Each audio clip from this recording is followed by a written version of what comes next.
Hey, welcome everyone. Today I'll be talking about highly important risk factors. Must know 50 high risk factors for USMLE. So if you are preparing for USMLE, be it step 1, 2 or 3, this video contains must know 50 high risk factors for your preparation. So let's dive in. We will start with stroke. Most important risk factor for stroke is hypertension, not smoking. Please keep that in mind. So blood pressure control will be the best measure to prevent stroke, not smoking. Let's talk about atrial fibrillation. Most important risk factor for atrial fibrillation will be mitral stenosis, and for mitral stenosis it will be rheumatic heart disease. Most important risk factor for aortic dissection is hypertension. Most important risk factor for abdominal aortic aneurysm will be smoking, and the biggest risk factor for its rupture is its aneurysm diameter.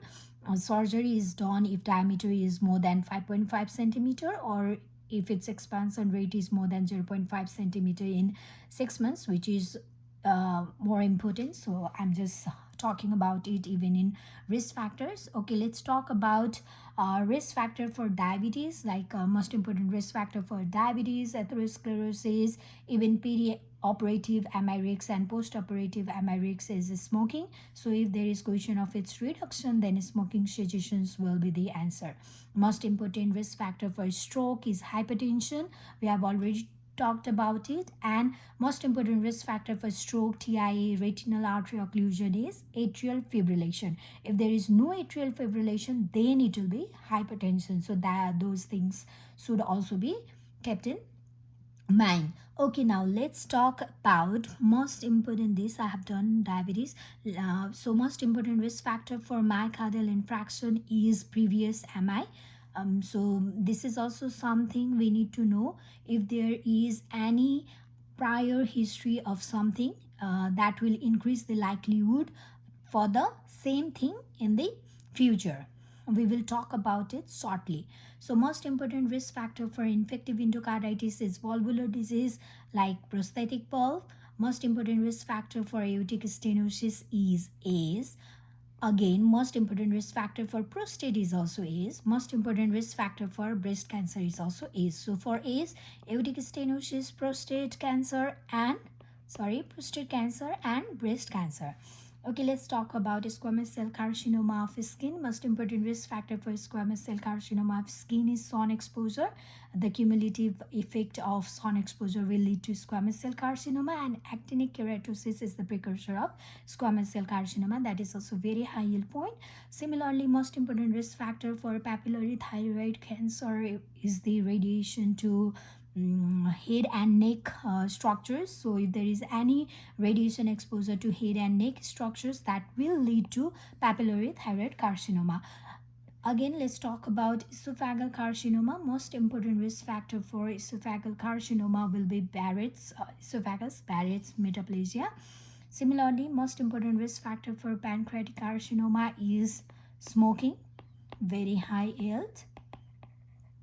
Most important risk factor for endometrial carcinoma will be unopposed estrogen. So it can be seen in polycystic ovarian syndrome too. So we need to keep that thing in mind too. For most important risk factor for cervical carcinoma will be HPV infection, the strain 16, 18, 31, 33. And very important thing, it is also associated with OCP use. So that can be something we need to learn about, because in oral contraceptive use, if you are using pills, we will avoid condoms. So that can also lead to HPV infection, which ultimately can lead to cervical cancer. So it is also associated with cervical carcinoma. That is something very important and which we almost always ignore. Again, let's talk about hepatocellular carcinoma. Most important risk factor for HCC will be hepatitis B.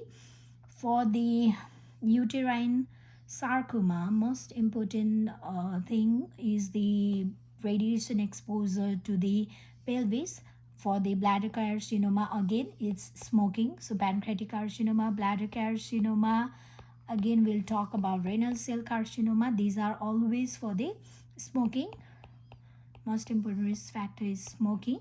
Now let's talk about ovarian carcinoma, and what is the most important risk factor for ovarian carcinoma is the familial history of ovarian carcinoma. For the biggest risk factor for the hepatic adenoma is OCP.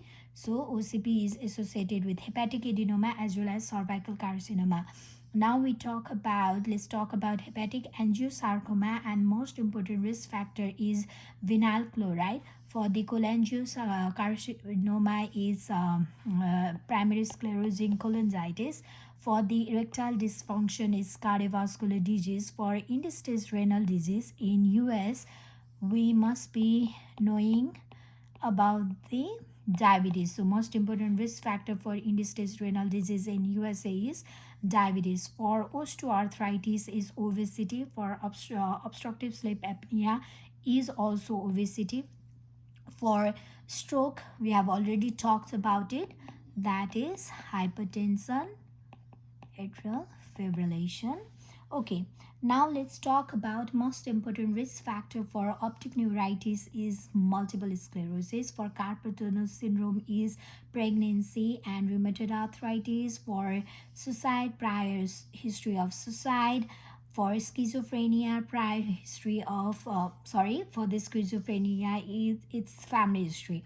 Okay, and for the abruptio placenta is the prior abruptio placenta. So history of something is likely to increase the likelihood of the same thing. So we have talked about myocardial infarction, suicide. These are prior history of suicide or prior history of myocardial infarction. For abruptio placenta also prior history of abruptio placenta. For uterine rupture also it's prior history of uterine rupture. For uterine inversion, it is also prior history of uterine inversion. So again, for the preterm labor also it is prior history of preterm labor.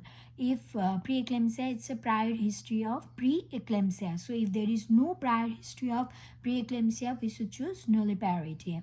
For the history of this, for the risk factor for ectopic pregnancy, it's prior history of ectopic pregnancy. For the placenta previa, it is prior C-section.